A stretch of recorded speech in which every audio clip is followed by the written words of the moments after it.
Hello प्रिय विद्यार्थियों, मैं खुशबू कुमारी आपका इस वीडियो में स्वागत करती हूँ। मैं आज पढ़ाऊंगी 10th क्लास की हिंदी बुक से चैप्टर नंबर 6, जिसका नाम है बहादुर। बहादुर बहुत ही मस्त कहानी है और आप लोगों को पढ़ने में मजा भी आएगा और इससे कुछ सीख भी मिलेगी। तो चलिए इस वीडियो को आगे बढ़ाते हैं और जानते हैं बहादुर कहानी के लेखक के बारे में कि लेखक कौन है। हम लोग पढ़ रहे हैं चैप्टर नंबर 6। कौन पढ़ रहे हैं? चैप्टर नंबर 6, जिसका नाम है बहादुर। जिसका नाम है बहादुर। बहादुर क्या है? एक कहानी है। बहादुर क्या है? एक कहानी है। ये याद रखिएगा कि बहादुर क्या है?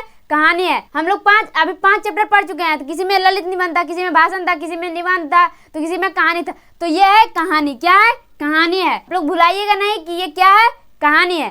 तो अब जानते हैं लेखक के बारे में। बहादुर के लेखक कौन है? बहादुर कहानी के लेखक कौन है? तो बहादुर कहानी के लेखक है अमरकांत। कौन है? अमरकांत। उसके बाद है जन्म। अमरकांत का जन्म कब हुआ? 1925 ईस्वी में। कब हुआ? 1925 ईस्वी में। उसके बाद है जन्म स्थान। अमरकांत का जन्म स्थान कहाँ है? तो अमरकांत का जन्म स्थान है उत्तर प्रदेश बरिया। उत्तर प्रदेश बरिया जिला नगर गांव में। कहाँ हुआ था? उत्तर प्रदेश में हुआ था, लेकिन कौन से गांव में हुआ था? बरिया जिला नगर गांव में। उसके बाद है अमरकांत का मूल नाम। अमरकांत का मूल नाम भी है। कौन है? श्री राम वर्मा। क्या है? श्री राम वर्मा। अमरकांत का मूल नाम पूछेगा ऑब्जेक्टिव में कि क्या है, तो आप लोग बोलिएगा कि अमरकांत का मूल नाम है श्री राम वर्मा। क्या है? श्री राम वर्मा। उसके बाद है प्रमुख रचनाएं। अमरकांत के प्रमुख रचनाएं। अमरकांत के प्रमुख रचनाएं जिंदगी और जोग। पहले क्या है? जिंदगी और जोग। उसके बाद है देश के लोग। उसके बाद क्या है? देश के लोग। उसके बाद फिर है मौत का कहर। मौत का कहर। उसके बाद मित्र मिलन। क्या है? मित्र मिलन। उसके बाद है कुहासा। फिर क्या है? कुहासा। अब जानते हैं कहानी संग्रह। अमरकांत के कहानी संग्रह के बारे में। अमरकांत के कहानी संग्रह है सूखा पत्ता। कौन है? सूखा पत्ता। उसके बाद फिर है ग्राम सेविका। क्या है? ग्राम सेविका। फिर काले उजले दिन। काले उजले दिन। मुखजीवी। क्या है? मुखजीवी। फिर है बीच की दीवार। फिर क्या है? बीच की दीवार। तो चलिए और जानते हैं अमरकांत के बारे में। तो इसका उपन्यास है। अमरकांत का उपन्यास क्या है?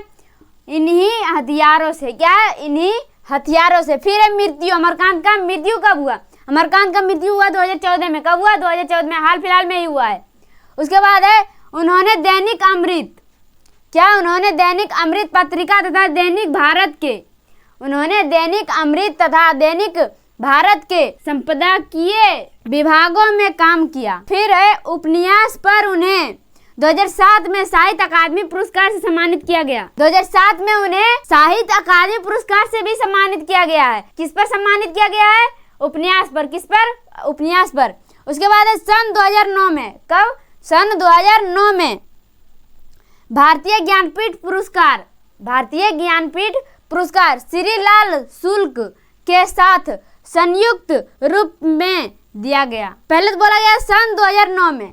सन 2009 में भारतीय ज्ञानपीठ पुरस्कार। भारतीय ज्ञानपीठ पुरस्कार श्रीलाल शुक्ल के साथ संयुक्त रूप में दिया गया। तो मुझे पूरा उम्मीद है कि आप लोग को यह क्लास समझ में आ गया होगा। तो मिलते हैं अगले क्लास में। धन्यवाद। बाय।